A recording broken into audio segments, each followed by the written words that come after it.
Hello দর্শকবৃন্দ, চলে এসেছি নতুন একটা আপডেট দিয়ে ইম্পর্টেন্ট আপডেট এটাই। পশ্চিমবঙ্গে বাংলাদেশ বিষয় নিয়ে এত বাজের গুজব ছড়াচ্ছে যার বলার কোনো হিসাব নেই। পশ্চিমবঙ্গ পুলিশ আমাদের রাজ্য পুলিশ সতর্ক অলরেডি করে দিয়েছে যারা এই ধরনের গুজবগুলো রটিয়ে বেড়াচ্ছে। আপনার চলুন স্ক্রিন আপনার ডিটেলস খবরটা দেখিয়ে দিই কি আছে বিষয়টা। আপনার প্রিয় দর্শকবৃন্দ, খবরটি প্রকাশিত হয়েছে হিন্দুস্তান টাইমসের বাংলা প্রতিবেদনে, যেখানে দাবি করা হয়েছে আপনার মাশরাফি বিন মুর্তজা, যিনি বাংলাদেশ ক্রিকেট দলের প্রাক্তন অধিনায়ক ছিলেন এবং সঙ্গে সঙ্গে আওয়ামী লীগ দলের একজন সাংসদ ছিলেন, তার বাড়িতে অগ্নিসংযোগ করা হয়েছে, তার বাড়ি ক্ষতিগ্রস্ত করা হয়েছে। সেই ফুটেজ দেখিয়ে আমাদের পশ্চিমবঙ্গে একটা অরাজকতা সৃষ্টি করার চেষ্টা চলেছে বা চলছে, যেটি নিয়ে আমাদের পশ্চিমবঙ্গ পুলিশ সতর্ক করেছে সকল জনগণকে।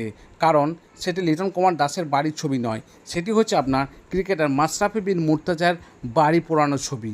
হ্যাঁ, এটাই হলো অরিজিনাল খবর। চাইলে আপনারা ডিটেলস দেখে নিতে পারেন। এই পেজের যে ছবিটা আমি দিয়েছি, ডিটেলসটা